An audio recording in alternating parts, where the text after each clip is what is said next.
Hi everyone, and welcome to the Book Refuge, and welcome to a very special book review and deep dive and discussion video that I'm doing today about ACOTAR. If you don't know what that means for some reason, you should probably leave this video. But ACOTAR stands for A Court of Thorns and Roses. It's the condensed version of the name, and it is the first in the ACOTAR series by Sarah J. Maas. I first read this novel back in 2016. It was actually one of the very first Booktube videos I ever watched. I didn't even know that Booktube was a thing. This was long before I started my channel or before I really knew what it all had to offer me. I had stumbled across Christine Riccio through another book that I was looking for a book review on, and I hadn't heard anyone else do a book review about this specific book. And once I found her, I don't know if any of you have seen her, if she's one of, considered kind of one of the founding members of Booktube, if there really is such a thing like that. And it led me down this wonderful rabbit hole into the world of Booktube, and I stumbled across the review for A Court of Thorns and Roses, which I'd been hearing about, but I had never dived into. So I actually saw her review before I ever read the book. And I'm one of the people that seeing a review first doesn't ruin a book for me. It usually helps me decide if I want to read it or not, especially a spoiler review, because I'm just one of those people that I like to know things ahead of time. And she just had me so excited for it. And so when I was sick one day, I ended up sitting down and reading the first book. And before I was ever finished with the first one, I already ordered the next one, because the third one wasn't out yet when I read this. So I am planning to do a deep dive on this series for two reasons. The first one is I already had this series on my list of books that I wanted to reread this year. And it's just a series that I feel like when I read it the first time, especially the last couple books in this series, especially A Court of Wings and Ruin and A Court of Frost and Starlight, I really let other people's opinions seep into how I felt about the series. Because the things that I loved most about the series were the romance, were the interpersonal interactions, how the magic system was kind of simple yet complicated at the same time. And those are a lot of things that other people have problems with. And this time around, I wanted to read them knowing that I love them and not listening to everyone else's opinions, because I have my own Booktube channel now, and you all know I love romance. And if the reason someone doesn't like a book is because of the romance, I don't really care about their opinion. I love a book usually because of its romance and not all the other floofy stuff that makes it fantasy. So I just come at books from a different place than other people do. And so why should I let my opinion be dictated by people who don't look at books the same way that I do? Now that I have been watching Booktube for 5 years and have my own channel, I want to look for people who review books kind of the same way that I do, because that helps me know if I'm actually going to enjoy the book or not. So the second reason is I recently just watched Sarah J. Maas and her husband Josh do a live show for Crescent City, which is Sarah's newest release, and they weren't able to do the book tour because of COVID-19 outbreak, the pandemic. And I was listening to her share a little bit more about the Nesta series that's going to be coming out starting next year, and just about where her mental state was when she was writing Nesta. And I'm not going to, spoil all that for you. You should, number one, definitely go watch those live shows. Her and Josh have done 2 of them so far from their home. But I really wanted to go back and read about Nesta and kind of the secondary characters and pay more attention to them, because a lot of them are going to be getting more page time in this new series. And just pay more attention to them, because I know they're going to be a very important part.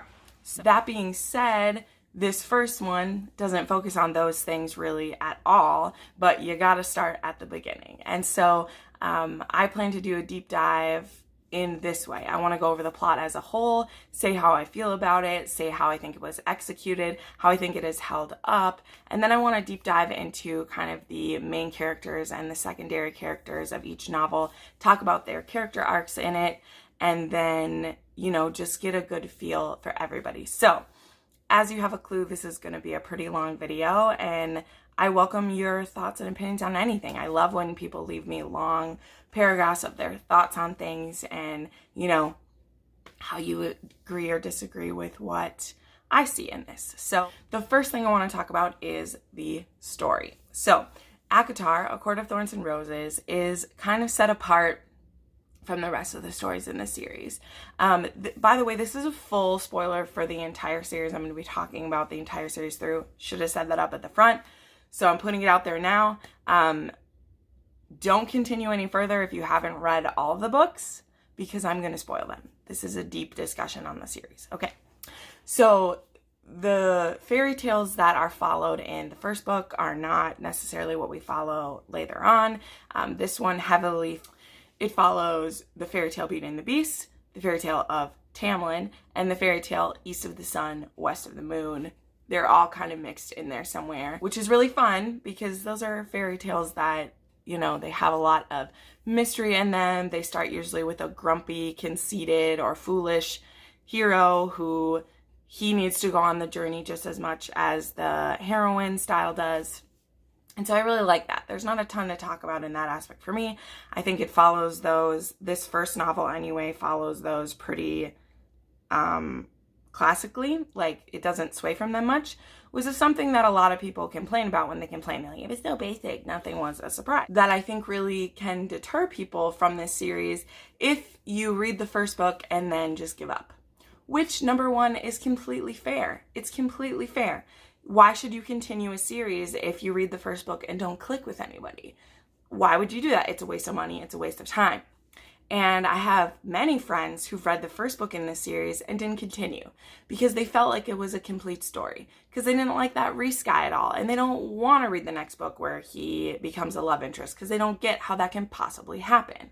And I understand that.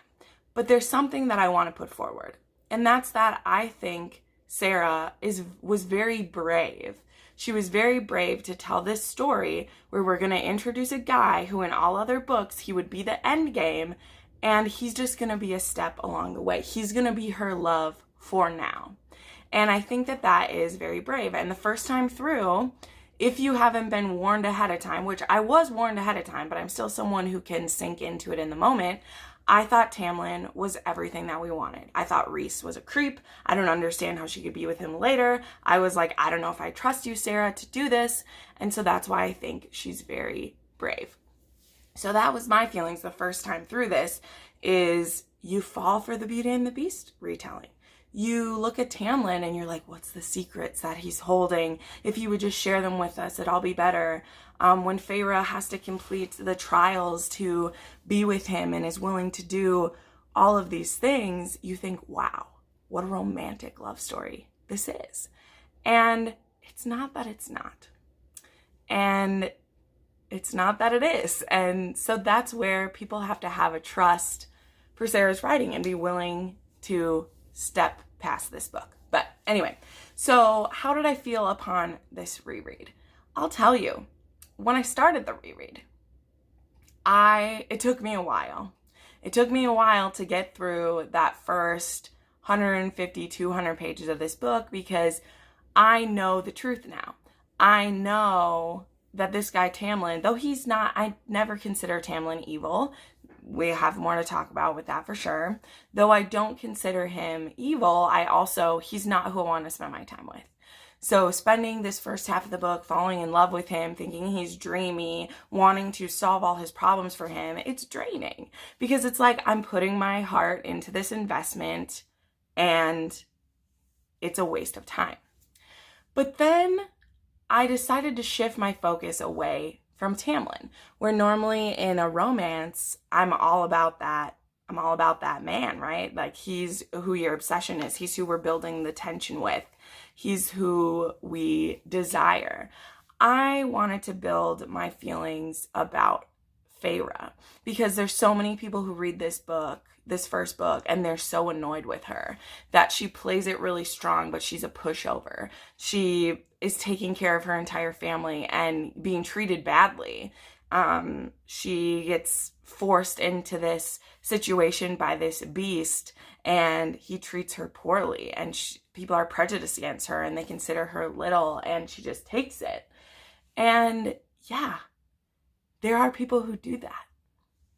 And Feyre is going to have to go through a lot before she realizes what she's worth, before she has people who like her for her and not what they can do for her. Because let's be clear, Tamlin and Feyre, number one, would never have met if not for this curse. It's not that Feyre would have been better off never meeting him. Of course, she needs to meet him to start all the other events that come later. But Tamlin would never have even tried to fall in love with Feyre if she weren't the one who had killed Andras and been the one that he could try to make fall in love with him. All of his feelings of love are born out of necessity, which Feyre will admit later on, maybe I loved him because he was the first one to show me any attention. And I think that it's fair to say of Tamlin, maybe he loves Feyre because she's his only hope. So there's equal culpability of these two people that they both need to love each other in this book. And you can see it just in all their interactions. There isn't a soft courtship. There isn't the same teasing and coaxing that we'll get with Rhys later on. This is hard, fast, I need to love you. I need you to love me. Oh, you're not going to? Okay, I'm moving on with it, you know? And that is really obvious to me this time, kind of this frenzy, like first this like pushing against, and then it's like these magnets slamming together because they have no other choice. And I think we'll see in the future, we do see in the future of those magnets becoming desensitized to each other and instead becoming two opposites that can't come together because of the forces exerted on them. Now they're like two things being pushed together and one's going to fly away. And I think that's a good illustration for them and what happens. So that's how I felt upon this reread, is that I was really trying to see the reasons they're falling in love, what they see in each other, why they're falling in love. And I think it all comes back to need. It all comes back to need. And, you know, a little bit of lust because they're both beautiful people. But there isn't that soul understanding that will happen with our mates later on. So, yeah, I really was able to appreciate it when I look at it from that point of view and see, you know, what's happening to our characters' base levels. So, yeah, so let's dive into now the characters a little more seriously. Not the overarching story, but what we see from the characters. So, I have Feyre's family bunched together. We have Nesta, Elaine, and her father. And these are probably some of the most frustrating characters to us this first time through the read. And honestly, through the whole series, because they seem useless. They're all born human. Feyre's born human at the beginning of this. They all are born on a level playing field, and Feyre is the youngest, and she's carrying the burden. She's asked by her mother, the youngest child, not the spouse, to carry the entire family. Okay, Mom, that's not a smart thing to ask. That's not a burden to put onto a child. And, you know, it's that Katniss thing. Like, there's a lot of things, especially in this first book, where you could compare Katniss Everdeen to Feyre. Like, a lot of it you could compare. Because it's that same kind of thing of, like, nobody else will take care of us. We would just starve in our grief if I didn't do it. Me, who's hurting just as much if I didn't do something about it. But there's a couple things that I picked out because, like I said, I was trying to read this with a different view. I wanted to see what kind of characters these people are. So Feyre's father, I don't have much to say about him. I do still think he's kind of useless. I know he has his kind of sort of redemption later on. I don't really buy it. that's something I could have done without. I would have been okay if that redemption was the sisters coming together, which they do. But that redemption's way more important to me than the dad, just being real here. But with Elaine, we see her sweet nature, that she is irresponsible but very kind.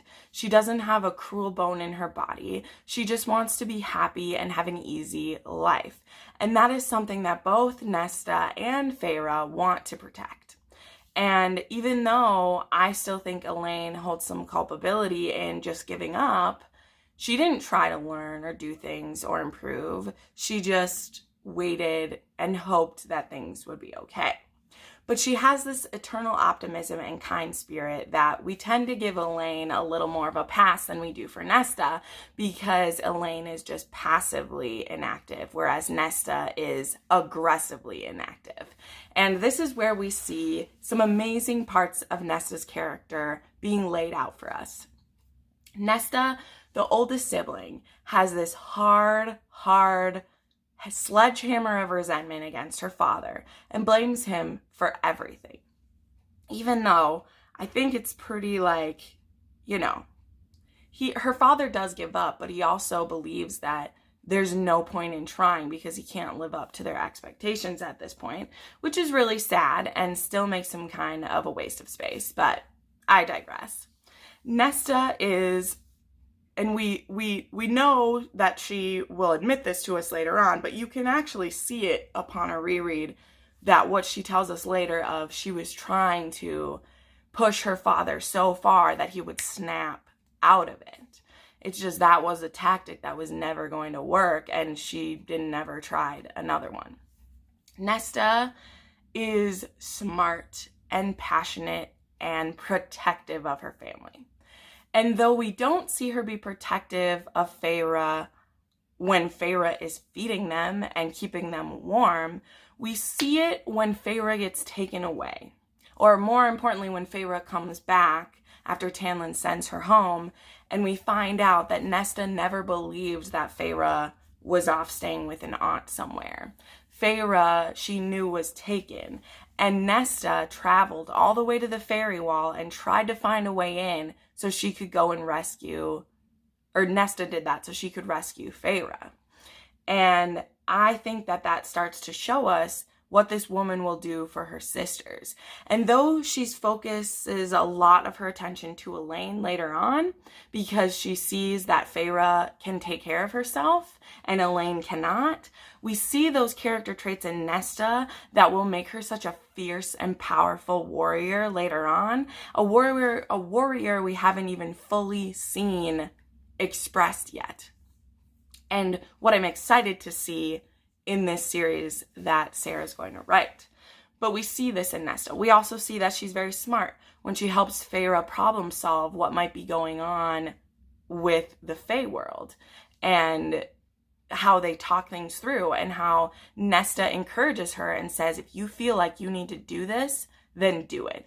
I don't want any part of it because I think the Fae world is horrible, but if you need to do it, you do it, and I support you, and you have to follow your gut. And so we see those things that Feyre might not have been ready to make the leap if Nesta didn't push her. And I think that they're just a few tidbits of gold that I see in Nesta in this book. And I know that there's more we'll see later. But for now, that's what I see. And that's what gets me excited. And I just am looking forward to falling in love with Nesta. And I believe that Sarah can make me do that. So we've already kind of talked about Feyre and Tamlin, so I'm going to move on to Lucian. There's much more to say about Feyre and Tamlin, but I feel like we'll do that in ACOTAR because that's where we really see all their character traits just blow out. So let's talk about Lucian a little bit. He's also someone we'll be dealing with more in the future, as he is mates with Elaine when she becomes Fae later on. Lucian is the sidekick / best friend to Tamlin. He's also a refugee in the Spring Court because he loved a human woman and his brothers and father killed her and banished him. And so he's actually from the Autumn Court but he's been banished to the spring court, and he was in the spring court when the curse happened. And so we have Lucian, who, of course, is angry that Feyre killed Andras, but that was the price. Like, they knew that one of his men, if they wanted to free everyone else, would have to be killed. So we get Lucian, and he's someone who you don't quite know how to feel about, because he seems like a friend, he seems kind, but he hesitates when Feyre gets attacked by the Nagai, or the whatever they're called. But he's the one who tells her about the Suriel, which we love the Suriel, and he is the one who heals her during her first trial, but isn't able to come help her after the second trial, and Rhys is able to get that bargain going on. So Lucian is someone that I feel like we don't see a lot of his facets in the first one, but when Feyre proves repeatedly that she will be loyal to the Spring Court, we see Lucian come around and have a great love for her. And I mean, I really like Lucian because I like the best friend sidekick, and of what we know of him in the future, like, he will make the right call when it comes to it. And honestly, he'll do what he has to do for Elaine, which to be determined what's going to happen with that. But all right, let's talk about Amarantha real quick. The villain of our story, the evil head bitch, who we learn is actually just the underling to the King of Hybern, who is going to be our real big bad going forward. But again, everything about this first book is its own encapsulated story. There is room for there to be more, like you see the room for it, but I feel like if this had only ever been the one book, it just would have been the one book. And it would have been mediocre. We all agree. It's the things that are laid in this book.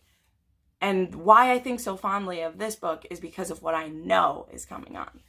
So we have Amarantha, who, like any good, evil villain, has a very complicated set of this. So she loves Tamlin passionately. And she was sent here by the King of Hybern to kind of woo everyone into a sense of security, and she invited everyone to her palace under the mountain for a party where she then demanded that, Tamlin be with her, and when he said no, she cursed his entire court and said that he had 7 times 7 years to find a human woman who would love him, but it had to be a woman with a cold heart. She had to have killed a fairy before it. We learned the whole thing. Very complicated setup, Sarah. I will admit that. Pretty complicated setup. But she also does love him so much. It's just a cruel love. So we find out that Rhys is her forced concubine, and even though he does it willingly because he's protecting something, which, we all know what he's protecting, but she did that to punish him because Rhys's family killed Tamlin's family, and because she loves Tamlin, she wants to punish Rhys, and so she rapes him constantly. But we're just told that he's her paramour, that he's her whore, is what he's called. But Amarantha is pretty twisted, and when Feyre gets there to break the curse, she either has to solve this riddle or complete these 3 tasks, and then she'll free Tamlin and his entire court. And how the curse is actually broken and all those things happen, to me that's less important than the fact that this lady is bitch-ass crazy, and she has a few layers to her. Like, this is the same woman who, she's completely in love with Tamlin, but she keeps Rhys as a concubine for all these years, sleeping with him all the time, raping him, abusing him. But I love you, Tamlin. Like, what? I don't know. And obviously the Fae, they don't feel the same sometimes about who they're sleeping with or whatever, but it's just messed up, and I hate Amarantha, and I am not displeased that Tamlin rips out her throat. I think it's pretty awesome, and it's one of the best things Tamlin ever does. And, we didn't touch on Tamlin as much, but I will say the man loves his court, and he does do what he has to do for them. So let's talk about Rhys, though. And it's very, very hard for me to analyze Rhys without knowing everything that you know. And guess what? That's the fun part about the reread. I don't have to separate them. Again, this isn't a book review for people that I'm trying to convince to read the first book. Like, you are watching this because you already love ACOTAR and want to know what I think about it. So I will say it's hard the first time you meet him. And it's okay because of that chapter. The chapter when we read in ACOMAF where he explains everything, every interaction he ever had with Feyre from his point of view. And so we know that he started to feel the mating bond when Feyre, I believe it's best described like when Feyre comes into like her womanhood, or when she goes through puberty, he starts to feel something. But he doesn't know what it is or what it means. And it isn't until he is free one night of Amarantha and wanders into Tamlin's territory to spy on him. He's supposed to spy on Tamlin every once in a while for Amarantha, and he runs into Feyre and the mating bond snaps into place. So we know that from his first meeting with her, he knows that she's his mate. And so once you know this, having read the whole series and you go back, I tried to look at every interaction we had with Rhys, knowing that he knows this woman is his mate.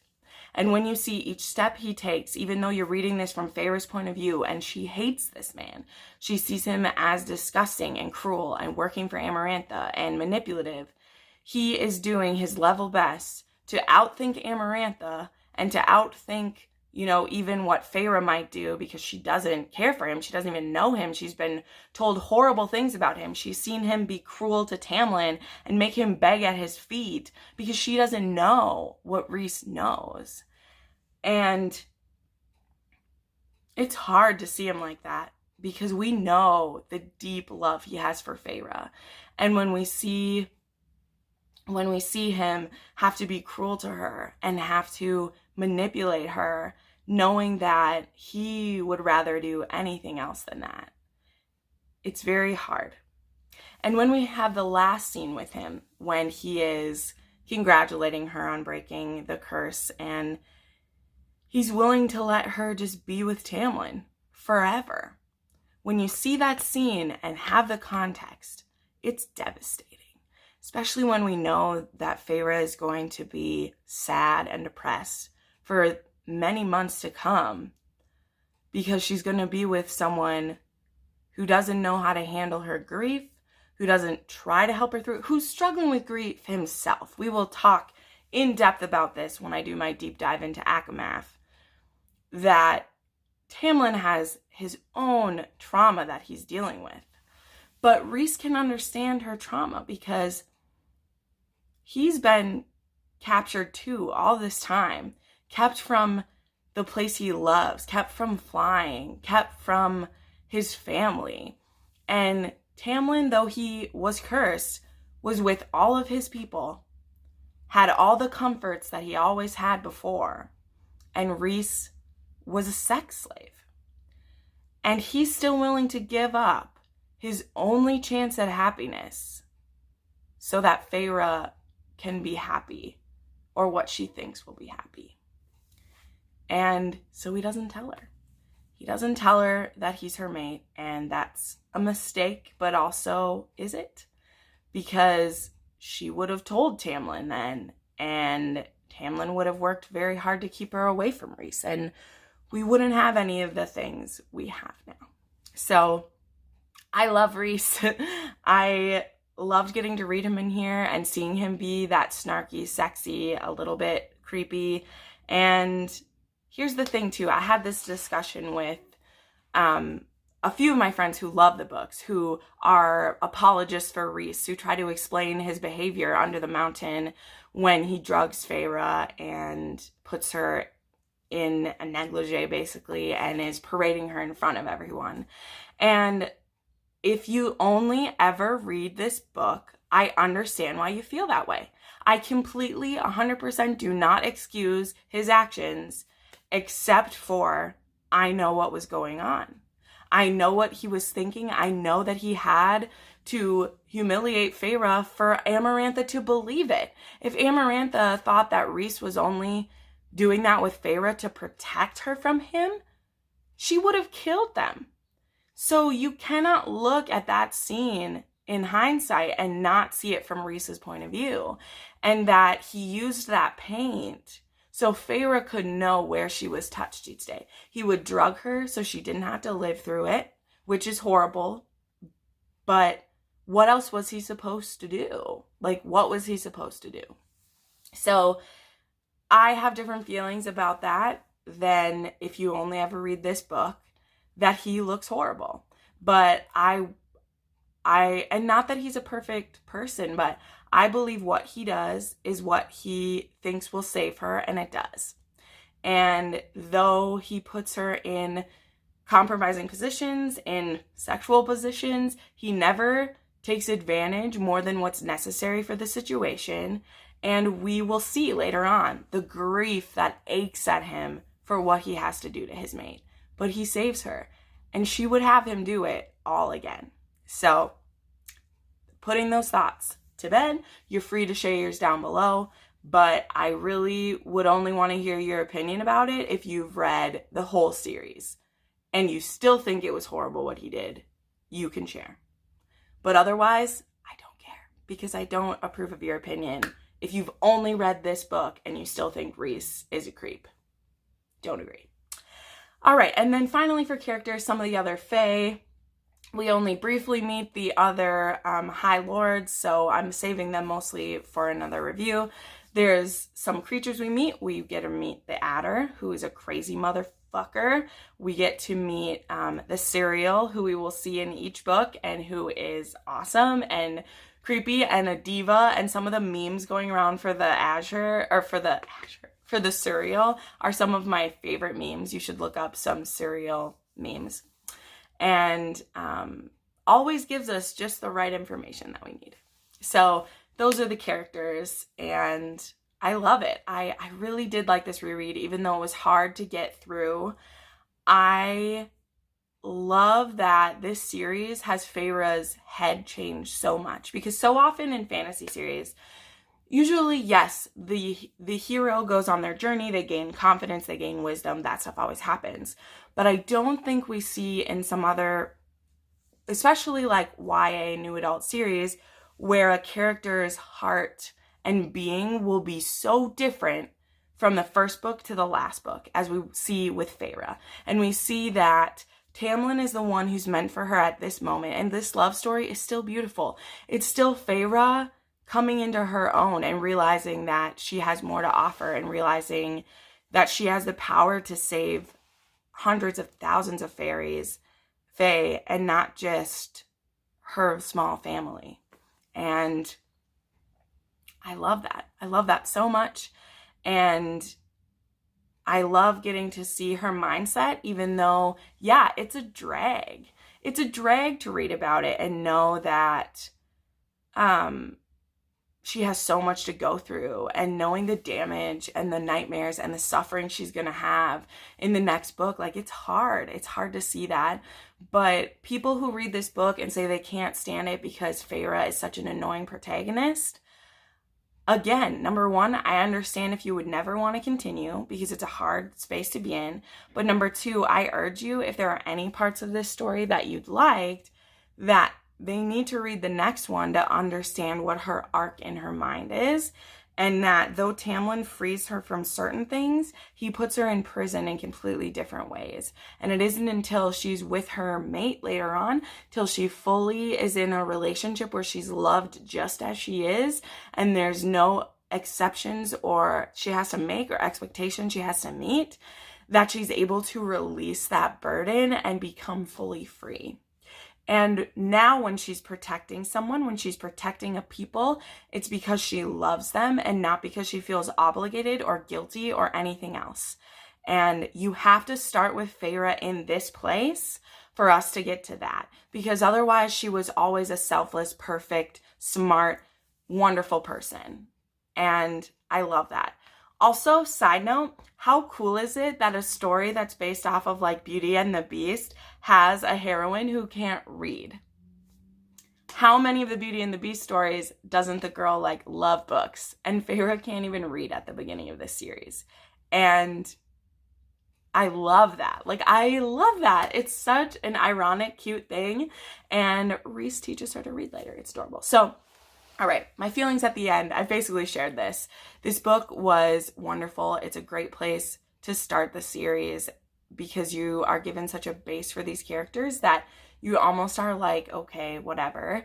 And then you go into ACOMAF completely not expecting what you're going to find. And that's what the case was for me, where I was like, okay, I've heard there's a different love interest in this. I don't know how. Feyre just literally died for this man. And that's the point. And I love that. So those are my thoughts, feelings, and deep dive into the first book in the ACOTAR series, A Court of Thorns and Roses by Sarah J. Maas. I'd love to hear your thoughts. I know I get a little bit sassy. I would love to hear your thoughts. I just feel like it's hard for anyone to have articulate thoughts about these characters when they're not finished yet. Any critiques or issues people have at this point, to me, it's because these characters are unfinished. You don't know the whole story yet. You don't know where they're going to go. So how can they be the perfect people you want them to be? So I'm very excited. I am 200 pages into ACOMAF right now. I'll hopefully finish that soon and have the next deep dive up for you. So I look forward to talking with you down below. I love this series with all my heart. I cannot wait for the sequel series about Nesta that is supposed to be adult fantasy. We're not even pretending it's YA anymore. Super excited for that. Give me some Nesta and Cassian smut. It's all that I'm living for right now. So thank you so much for watching. I put up new videos 3 to 4 times a week. Make sure you subscribe and hit that bell to be notified when I upload. Thanks so much. Bye.